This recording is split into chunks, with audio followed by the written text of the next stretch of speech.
Agora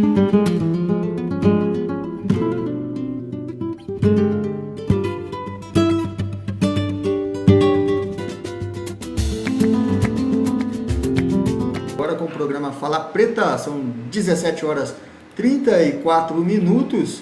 Nós continuamos aí com o nosso programa.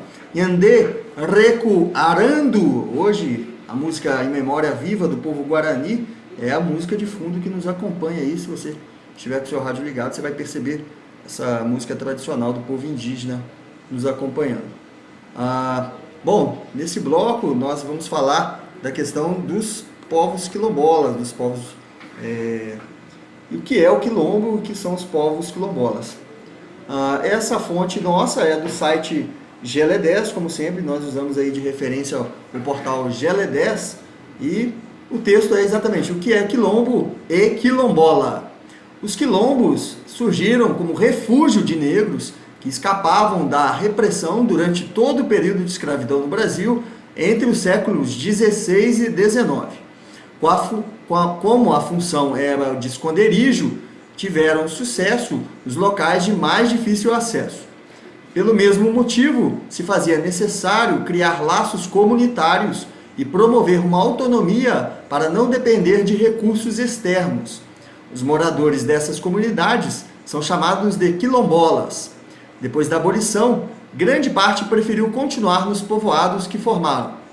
Com a Constituição de 1988, ganharam o direito à propriedade e ao uso da terra em que estavam.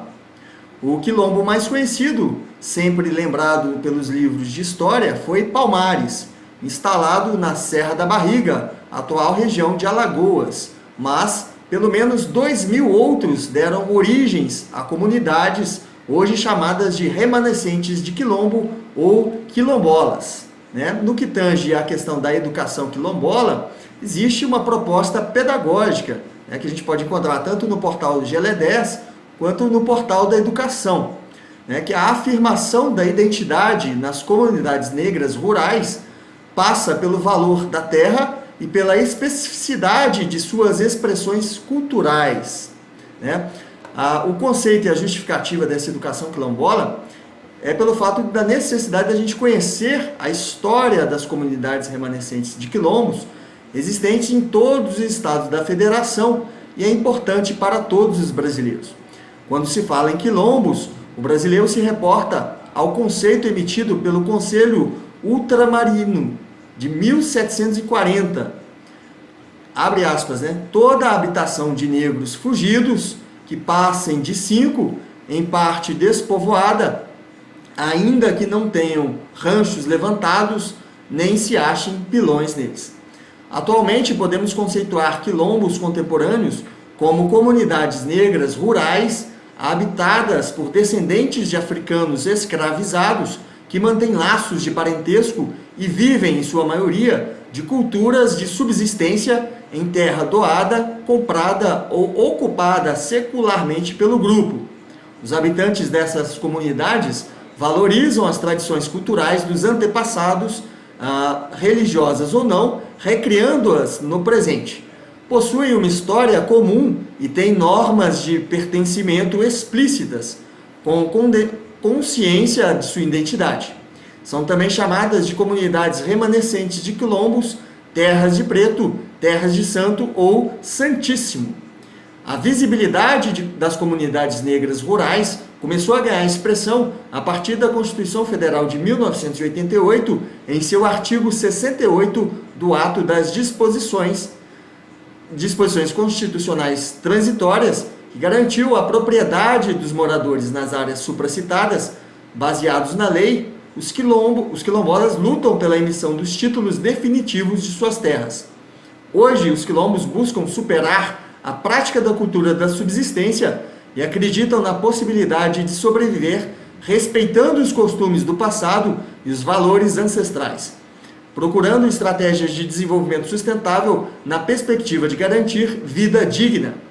Há avanços nas políticas públicas para as áreas de comunidades remanescentes de quilombos, como, por exemplo, o Decreto número 4.887, de 2003, que regulamenta o procedimento para identificação, reconhecimento, delimitação, demarcação e titulação das terras ocupadas por remanescentes das comunidades dos quilombos, que trata o artigo 68 dos atos das disposições constitucionais transitórias.